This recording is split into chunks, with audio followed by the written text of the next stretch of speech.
ঐতিহাসিক স্থাপত্য নিদর্শন সাত মন্দির।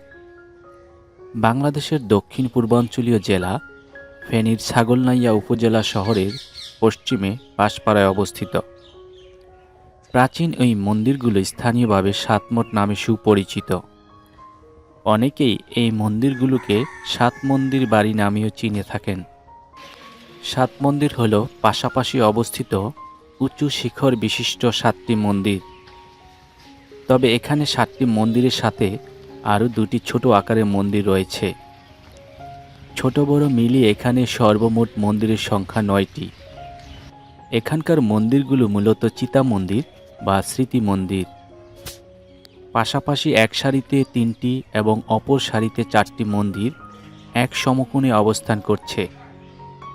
দক্ষিণ সারির ৪টি মন্দির বর্গাকার এবং পূর্ব সারির ৩টি মন্দির অষ্টভুজাকার ভূমি পরিকল্পনায় নির্মাণ করা হয়েছে। একতলা বা প্রায় ১০ থেকে ১৫ ফুট সমপরিমাণ উচ্চতা থেকে মন্দিরগুলো ক্রমে সরু হয়ে উপরের দিকে উঠে গেছে। মন্দির শিখরের শেষ প্রান্তে কলস নকশা শোভিত রয়েছে। বর্গাকার ভূমি পরিকল্পনায় মন্দিরগুলোর মাঝখানের শিখরের ৪ কোণে একটি করে মোট ৪টি ছোট শিখর রয়েছে, যা এই মন্দির ৪টিকে পঞ্চরত্ন মন্দিরের রূপ দিয়েছে। প্রতিটি মন্দিরের গায়ে দৃষ্টিনন্দন অলঙ্করণ রয়েছে। সুকরি স্থাপত্য শিল্পরীতির প্রাচীন এই নিদর্শন নির্মাণে চুন সুরকি এবং পোড়ামাটির ইট ব্যবহার করা হয়েছে। ফেনী জেলার শিকরি স্থাপত্য শিল্পরীতির সাত মন্দিরের সাথে বরিশাল জেলার মাহিলারা মঠ, চাঁদপুর জেলার যাত্রামুনির মঠ ও সত্যরাম মজুমদারের মঠ, কুমিল্লা জেলার বেওলাইন মঠ ও ধনঞ্জয়ের মঠের স্থাপত্যিক কাঠামোর বেশ মিল খুঁজে পাওয়া যায়।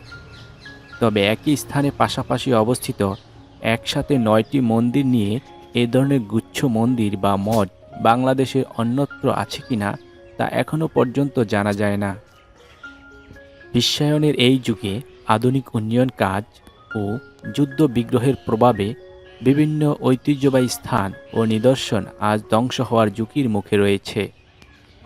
ঐতিহাসিক অন্যতম স্মারক নিদর্শন ফেনী জেলার সাত মন্দিরের ভবিষ্যৎ সুরক্ষায় স্থানীয় ও জাতীয় পর্যায়ে বিশেষ পরিকল্পনা থাকা প্রয়োজন। সাত মন্দিরের উত্তর পশ্চিম কোণে প্রায় ১০০ মিটার দীর্ঘ এবং ৮০ মিটার প্রস্থ বিশিষ্ট একটি আয়তাকার পুকুর রয়েছে, যা স্থানীয়ভাবে পদ্মার পুকুর নামে সুপরিচিত। প্রাচীন এই পুকুরটি সাত মন্দিরের সমসাময়িক নিদর্শন বলে জানা যায়। পুকুরটির উত্তর পশ্চিম কোণে আরও একটি সুউচ্চ শিখর বিশিষ্ট মন্দির রয়েছে। এই মন্দিরটি সহ সাত মন্দির বাড়ির মন্দির সংখ্যা হল ১০টি।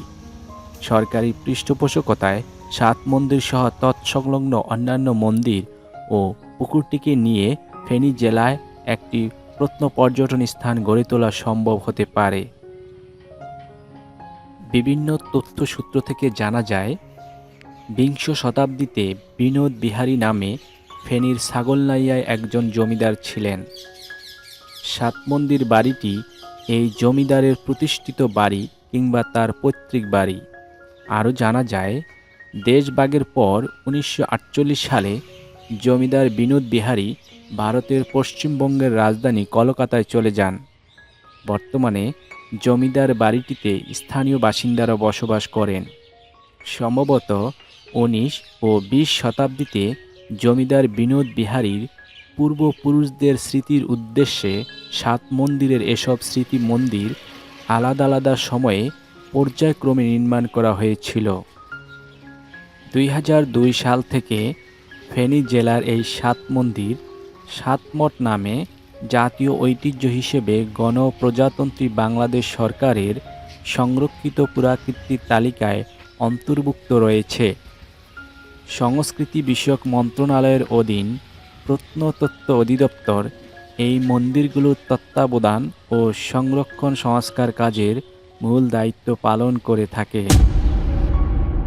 কুমিল্লা চট্টগ্রাম মহাসড়কের পাশে Fatehpur star line pump station হতে ফেনী শহর বাইপাস সড়ক পথে পূর্ব দিকে ১৭.৫ কিলোমিটার দূরে এবং ফেনী জেলা শহরের মহিপাল নামক স্থান থেকে প্রায় ১৬ কিলোমিটার দূরে ছাগলনাইয়া উপজেলা শহরের দক্ষিণ পশ্চিম কোণে সাত মন্দির বাড়ি অবস্থিত। সড়ক পথে bus, minibus, microbus, private car, motorcycle প্রভৃতি গাড়ি যোগে খুব সহজে ঐতিহাসিক এই মন্দিরগুলোতে গমন করা যায়।